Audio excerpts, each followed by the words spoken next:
Hello and welcome to another episode of the Best You interview series. It's Gary here again. Thank you very, very much, as always, for taking the time to join me. And today I'm joined by founder of bestcardeals.com, Lloyd Hecht, who is here to help us navigate the sometimes thorny and quite unenjoyable process of buying a car, which is something that most of us have the pleasure or not to do in our life, sometimes multiple times, of course. Lloyd has been in the automotive industry since 1978 and knows all too well that the industry has a bad rap, has a bad stigma, and that the experience of buying a vehicle is kind of like going to the dentist. And Lloyd has helped many, many friends and family through the process of purchasing a vehicle. And the more that he did this, the more that he saw that there was a genuine need for people to become more educated in the process in this important area. Now, Lloyd wants to teach people how to make this a great experience. Many people ask why Lloyd would want to teach others how to buy a vehicle, and the answer for him is simple: to help people understand how to select and buy a vehicle and have it be a great experience and to feel good about the deal that they received. He does this through an educational program that includes coaching for success. And on a bit of a personal note, Lloyd and I met somewhat by chance on the mastermind community that we are both part of, when he was instrumental in creating a weekly accountability group that we call Feet to the Fire, that has been going on now for around about 6 months at the time of recording, where we get together every Friday, and Lloyd is the man who sets it all up. Lloyd is the guy that does the technology. Lloyd is the guy that leads the conversations. Lloyd is the time ninja who keeps us all on our toes and tells me to basically shut up when I've blown my time slot, which happens basically every single week, and that's exactly what I need. But the accountability group, I tell you folks, has been an absolute godsend, and that is primarily down to the tremendous work that Lloyd and the rest of the team have put in. So I am absolutely delighted to say, Lloyd, thank you very, very much for joining me today, my friend. No, thanks for having me. This is exciting. I'm delighted to talk about this because when we started to get together, the fun thing about the accountability group is that we're in a situation where we've got like 7 or 8 members. Some of them are kind of fleeting and transient and such, but we're all from completely different backgrounds. And even though we have, say, for example, a couple of writers in there that they're from completely different genres and doing what they're doing. And then we have someone who says, I want to help people get better at buying a car. And the very first time that we had chatted, I thought that's so fascinating that there hasn't been something in the industry, agnostic to the industry though, like not Toyota trying to say this is the best way to buy a Toyota, or Hyundai or Ford or whomever, but someone saying, I've been doing what I've been doing for so long, I don't like the experience that I have, that my people have, in terms of family and friends, like I mentioned on the bio. So tell me a bit about your background in the automotive industry that got you to the point where you said, I have to do something about this. Yeah, so thanks. So as you mentioned, I've been in automotive one way or another since 1978. I started off in the aftermarket industry back in the late 70s and the 80s. Cars didn't even have a radio in them when they came from the factory, and we would put that in aftermarket, and people would decide, do I want an AM radio or an AM FM radio? Maybe upgrade to a stereo with 2 speakers or an Wow. 8-track player, right? Yeah. So that changed over the years and through the 90s, where CD players, cell phones, keyless entry with alarms and remote controls. So I Yeah. went through all of that growth, uh, 70, late 70s, 80s, 90s. Uh, in 2000, I went to work at a dealership as a salesperson. I spent 1 year in a dealership, and a salesperson came in and said they were from autotrader.com and wanted us to list our cars online. And I was like, wow, that's really cool. And this was, people, Priceline was selling cars at that point, and they would fax a request into the dealership, and you would fax back a quote. Yeah. Uh, and I asked the salesperson, because I didn't like being in the dealership, having to be in a retail location every day. I was used to being on the road, going to dealers. So I said, what is your job pay? And he told me, I said, you're going to get paid that for just going around and getting dealers to list their cars online? And and this is when people were saying, "Oh, the internet's going to go away," right? Yeah. See how that happened. So I went to work for autotrader.com, and it kind of made a little twist in my career. I moved from working on the cars and working with the dealerships to getting in the advertising space Yeah. and the merchandising of vehicles. After that, I worked at a company called Contact at Once, which was brought chat to the websites. So the from like 2000 through recently, I worked, in the advertising space with merchandising the vehicles. Um, but all the time over the years, since I did know dealers and worked in space, people would always, friends and family would always ask me, "Hey, can you help me know if I'm getting a good deal?" Everybody wants, it's one of those things where when there's negotiating involved, people don't know if they're getting a good deal. Yeah. And you just want to feel good about it. And the car dealers are the best. They're the best negotiators in our country, right? They're professional negotiators. That's all they do all day. So I always thought there could be a business helping people, but my customers up until 2.5 years ago, 3 years ago, were always car dealers. And I figured if they found out I did this, they wouldn't be too happy about it. And I actually could lose my real job, which was putting money on the table. Yeah. So, like I said, about 3 years ago, I made the decision I didn't care anymore. And I was just going to start to put the business together. And I started working on it and took some time, but here we are now. I think I started it in 2022 was when I made that decision. Yeah. We finally launched it in February of 2025, and we've helped some people already, and it's just a great feeling. We simplify it by just helping them understand what makes up the deal, Yeah. so they feel like they're on a level playing field, and we provide the tools to do that. Yeah, do you know, I was thinking this morning on my workout. I was out for a run this morning just in preparation for the conversation today, and I was thinking, like, what industries have genuinely seen a metamorphosis, some sort of positive transformation in their existence. And I was thinking about Virgin, so Virgin, I've read a couple of Richard Branson's books, and he basically says we go into a market that is, in our opinion, underperforming, or an industry that's underperforming, and we do something different to the norm. And not that I know a lot about the automotive industry at all, but it was one of these things where I was thinking, I don't know that there's been much advancement. If you take away going online and the ability to build a car online and then get a pricing and quoting and things like that, which is natural evolution, keeping somewhat with the times, the process of buying a car where you will walk into a showroom or a show lot, you'll stroll around for a wee bit, someone will come and ask if they want to help you, and then the process will start. I don't know that that's evolved so much, and I wonder how much of that is motivation, where they're saying, if it's not broke, don't fix it. That's just the way things are done. Or if there's something else to it. What's your opinion on that? No, so believe it or not, it has evolved. There are companies that have put the tools out there. They're called digital retailing tools that Right, allow you to do the entire process until you go get the car to sign the right, paperwork and pick it up. It's called digital retailing tools. And companies like Cox Automotive, some of the bigger companies, CDK, bigger companies in the space, built those tools back probably as early as 2012, 2014, 2015, and started introducing them. yeah, Nobody used them until the pandemic. mm, So digital retailing tools became, a lot of people, the dealers had to start to adapt because now people were not allowed to walk into their stores. So they had to do everything online.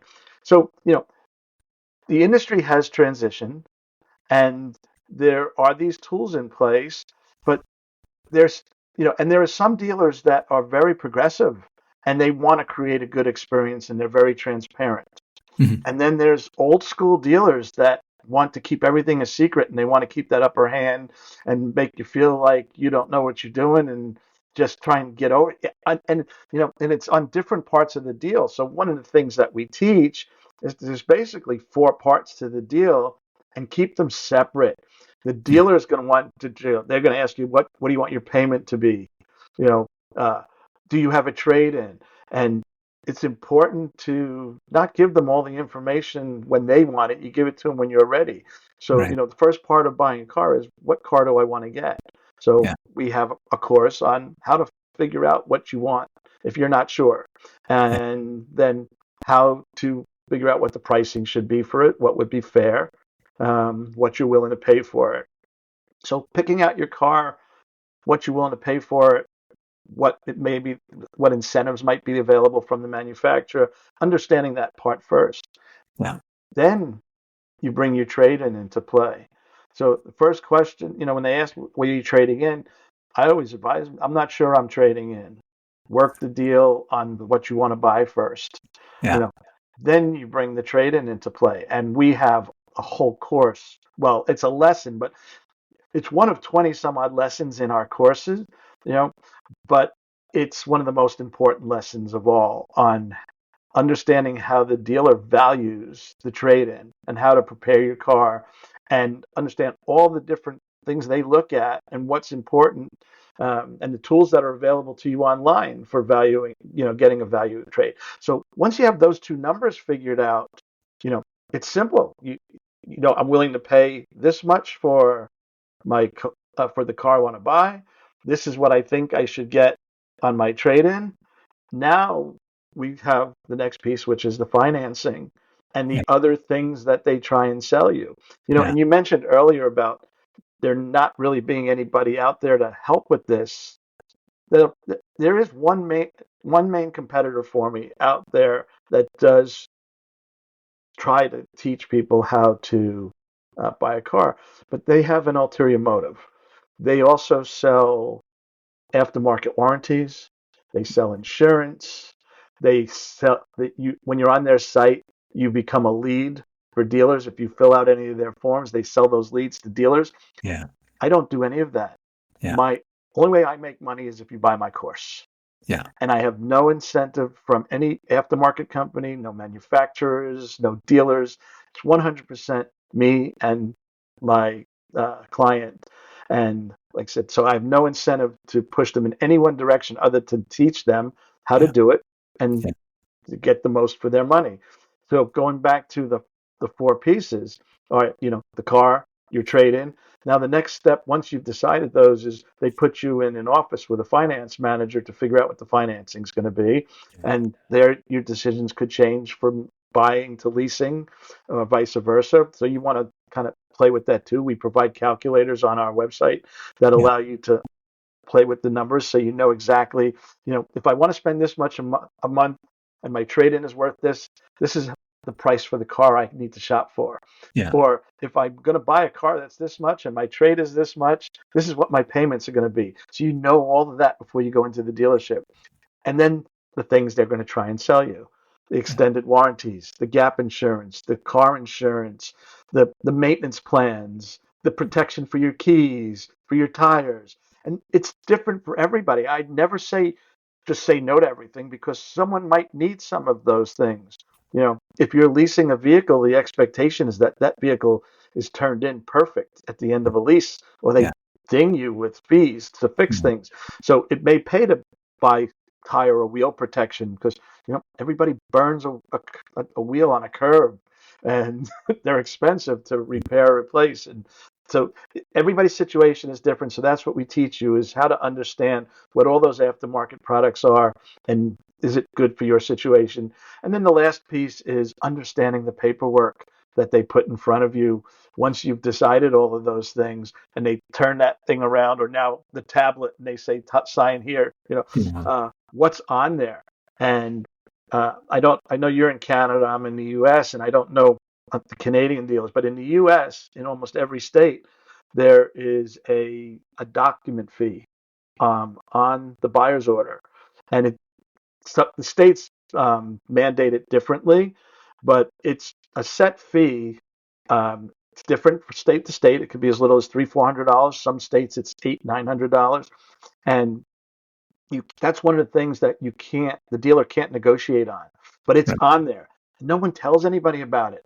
And they Yeah. turn that around, and there's another $800 that you weren't figuring when you were playing with the calculator, right? Yeah. And the year that I sold cars, people would turn that paper around, people would say to me, "Dock fee, what's that?" I would say, "Oh, that's so the owner can dock his boat."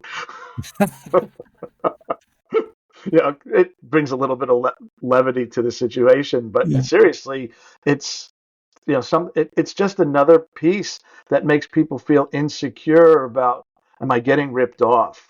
So Yeah. understanding that when that paper turns around, that doc fee is going to be on there, you can do your research for your state and know what it's going to be before you even walk into a dealership. So Yeah. like I said, basic thing is putting the shopper on a level playing field with the dealer, understanding what questions to answer and not answer, how to answer them, and keeping that deal separate into those four basic parts. And that's how we help people feel better about it, and like you said, make it not feel like you're going to the dentist. Yeah. It's what's really telling for me here, and I love the four parts of the process. I hadn't known them before, even through our conversations we'd had prior to recording. And so for me, there's two parts to this. There's the, if you pardon the pun, there's the mechanics of, the literal process of buying a car. And then there's human preference, human emotion, human, you know, strength, going in. Some people live and thrive in negotiations and the competition that creates. Other people wither away and shrivel down, and they're kind of thinking, I just don't want to do this. So how do you accommodate the human emotional support through the education work that you do for people to be Yeah. prepared? So you brought up a good point that there's two kinds of shoppers, not just for cars, but for just about everything. There's the practical shopper that does all their homework and their research, and the Yeah, emotional buyer who yeah, just buys on, oh wow, I love it, I'm buying it. yeah, They're probably less likely to negotiate too because I want it. But we actually have a survey on our site that tells you, am I an emotional shopper or a practical shopper? You answer, I think it's, and how you feel about the car buying experience. I think it's 12 or 13 questions. And then from your responses, we tell you what type of shopper you are and give recommendations of how to deal with the dealer. yeah, yeah. It's so important because, like, most of the times, I'm just trying to think here, most of the times I feel discomfort in my life. There's a lack of clarity. There's a lack of something that should be there that's not. Whether it's information, whether it's an understanding of the process, whether it's my knowledge of the people, the industry, whatever it is I'm going to be facing. And it sounds like what your courses do on every level is say, this is everything that you need to know. You can digest it as much as you want. You can retake the courses. You can familiarize yourself, before, during, and after the process, and see what your sweet spot is for that particular interaction, which is fabulous, because who truly wouldn't want that? Because I imagine, and I don't know this. Maybe you could explain it from your year in the actual direct sales part. There are so many. There are only so many different types of buyer. Now I know that you're saying there's the practical and emotional, but when someone walks into the room, what I've always noticed in the showrooms anyway is the more seasoned salespeople would say, this guy's a tire kicker. He's just in killing time. His wife is away somewhere, doing something, and he's just decided to come and just take a wee look at what's out there. He's got no intention of buying.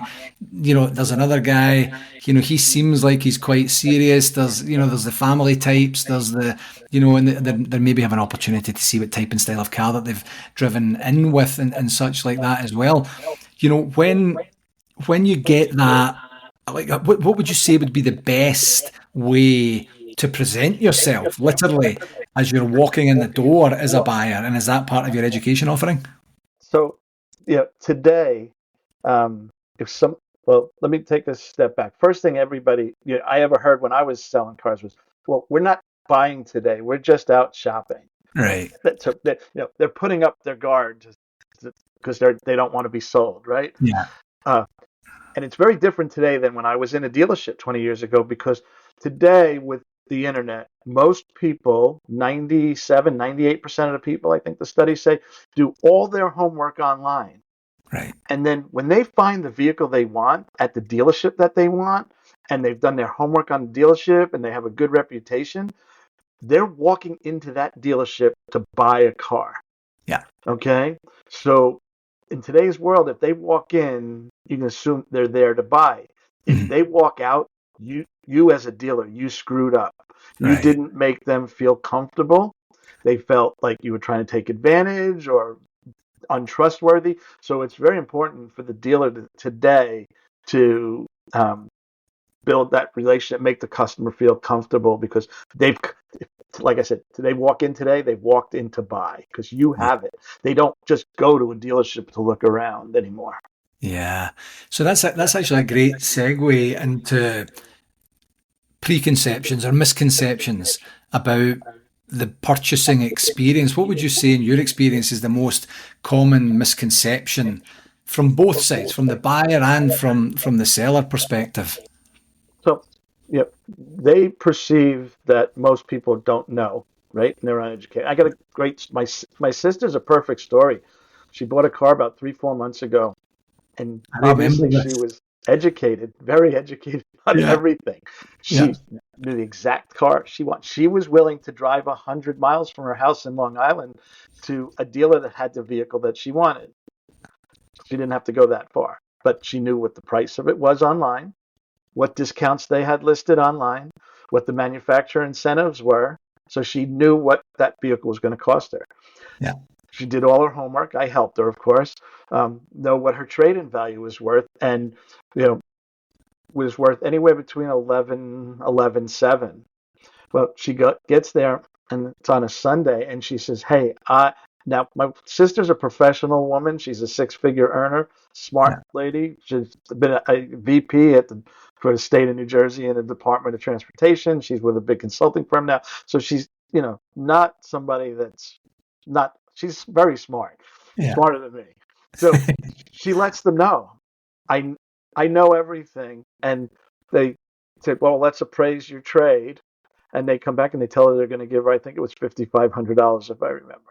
So I'm at lunch with my grandkids and my daughter, and I get a text. They only want to give me 55 for the trade-in. What do I do? I said, you walk out. So she tells them she's leaving, and they came all the way up to like 10.5 just by saying she was walking out. $5,000 difference.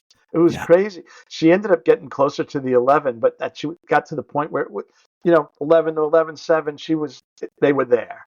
Yeah. But that didn't happen until she ended up finally leaving on Sunday and didn't put the deal together until Monday. I had told her, I said, you call the sales lady back and say, why, how come your boss doesn't want to sell me a car? I'm a lay down. I know Yeah. exactly what I want to pay. I know exactly what my trade-in is worth. I know the financing, the whole deal. And the lady was like, "Yeah, well, we did." And she called back and said, "We'll do the deal exactly as it was out." The same numbers that my sister walked in with on Sunday. And then when they gave her the paperwork, it was she said something doesn't seem right because she had everything plugged into the calculator that we provide on our website, Yeah. and there was a $2,000 difference. They were leaving out one of the incentives from the manufacturer, which she caught using the calculator when doing the paperwork, the final stage. They were trying to get over. Yeah. She should have probably not bought a car from them at that point, but she was so frustrated with she even after that she was frustrated with the process, even knowing Yeah. because it turned out it wasn't a very ethical dealer, obviously. Yeah. Yeah. So, but she ended up getting the deal that the car she wanted, the pricing she wanted. So it's a shame that it has to be like that. I agree, and it's interesting for me in preparation for our chat today, Lloyd. I was thinking, like, in my experience, I'm just assuming that there's some level of skullduggery that's involved where I'm certainly not going to win. I feel like I'm going to a casino. I don't gamble, but I feel like I'm going to a casino and I'm not walking out with the money that Right. that I walked in with, and I just have that conception. And I'm very fortunate. I go to a dealer here.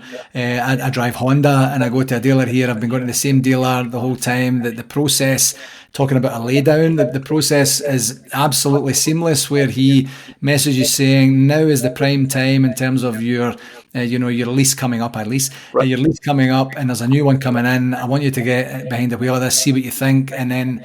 It's seamless. I still go through the process of exactly what you were talking about earlier, sitting with the finance manager. I do certain upgrades to make sure that the car Yeah.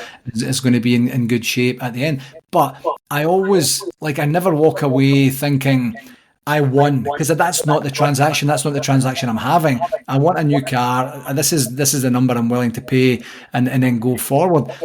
Am I leaving a wee bit on the table? Possibly, probably. Is the process as seamless as I want it to be? Absolutely it is, because I am talking about earlier, when I walk in there, I am not walking out without a car. Like, I'm not a window shopper or anything like Right. that. And the dealer's entitled to make money.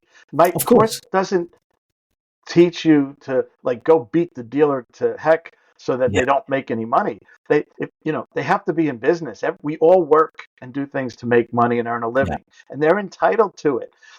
But they don't have to make $10,000 on me and sell the same car to somebody and make $1,000. yeah, It should be fair for everybody, and you should feel good about it. So yeah, I think, and that's where the courses help understand. You can the information that I give in my courses. Like I said, 20 some odd lessons, and I have a free PDF that you can download, which gives you all of the titles of all of my lessons, and yeah, someone can find all that information online. yeah, But by using the course, I have it all together for you.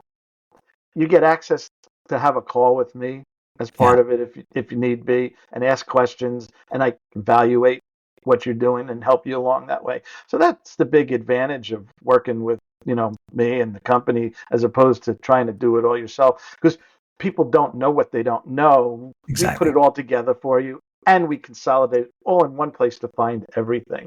So Yeah, exactly. And a lot of people would love that aggregated process, myself included. You know, I was thinking, and here's a bit of live online banter here, is it would be such a wonderful gift for someone who's coming up to or at driving age to say one of the first things, yes, you're going to learn how to drive, you're going to get your learners, you're going to get your driving license eventually, but early in your life, this is something that you're going to have to probably know at some point early in your life. We're going to teach you about this process, and you have access to this material and information in perpetuity after it's been purchased, and educate yourself on this. You might not be buying a car when you're 16, 17, 18, 19, right, but if you start to know, feel, absorb yourself in the process, then when you get to that spot, it doesn't become daunting. It doesn't become something where you're starting from scratch. I think that's a real opportunity, because I'm thinking my son Leo, he just recently got his driver's license. It was a private sale that we had, because he's in that market right now of just getting his first car, and right. being able to travel around with himself and his friends and such. And there's that opportunity to really set the tone early, to say, this is, unless you're in a company where you get company vehicles and such, but let's just say the regular buyer, this is something that you're going to have to do. And you can do it a number of ways. You could do it uneducated and go in and fly by the seat of your pants. You might luck out and feel great about it, or you might go in and have a hell of a time and then feel disdain for this vehicle for the next 5 years, Yeah, because you're like, oh, I remember that, and I just got shafted, but that's the emotional part that I'm talking about yeah. again, where you get that. So I think there's a real opportunity to really get in at the foundation of people, and say, there's a different way to do this, and I've done all the work for you to aggregate everything you need to know. It's funny you say that. Well, not funny, but you know, as I mentioned, we just launched in February. So Yeah, as of the time of this recording, that was 4 or 5 months ago. yeah, But our plan is to offer um, into universities so that they can make their graduating students or any of their students aware that we exist. yeah. Offer university discounts through sign-up plans to Brilliant. students. Do the same thing with major corporations as a benefit.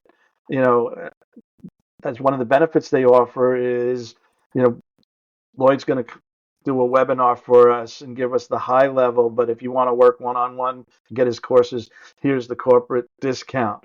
Yeah, Haven't gotten there yet from the marketing perspective, so I'm still working a full-time job. yeah, Not much longer, hopefully. yeah. So you can only do so much in a day. But those are some of our plans for getting ourselves out there here over the next 12 months.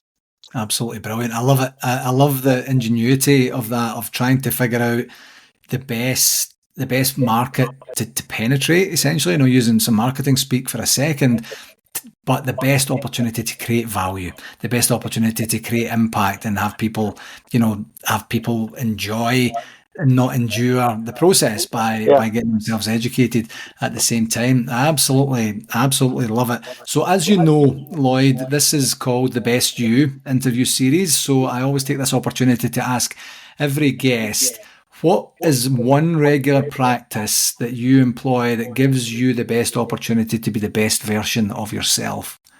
awesome. So I learned this when I was at autotrader.com. We had a senior vice president who he was tough, but he was awesome. And he made us all the best we could be. And he asked us to instill three principles: TTT, SOS, and MIU. So TTT was tell the truth. You always tell the truth. And I always said that before I even worked at Auto Trader, because when you tell the truth, you never have to remember what you said to anybody, because you're Exactly. always going to always say the same thing. Yeah. Second was SOS, simply outrageous service. Again, something that was always in my core, because when I had my aftermarket business, I always worked with high-end dealerships: Porsche, Audi, Mercedes, BMW, Lexus. So how to provide incredible service to be able to maintain a business with that level of customer. And then MIU is mediocrity is unacceptable. And that one's just awesome. It's like, Yeah. don't, always just try and get the best you can out of yourself. So Yeah. those are the three principles that, even though I was probably following them before I worked at Auto Trader, now they have tags on them: TTT, Yeah. SOS, and MIU. I love that. I absolutely love that. I'm going to put that in the show notes for right now. That's absolutely fabulous. So we've talked about it quite a lot, but where can people find you and find out more about bestcardeals.com? So that's right there, bestcardeals.com. Just note, we do not sell cars. We help people make it a good experience.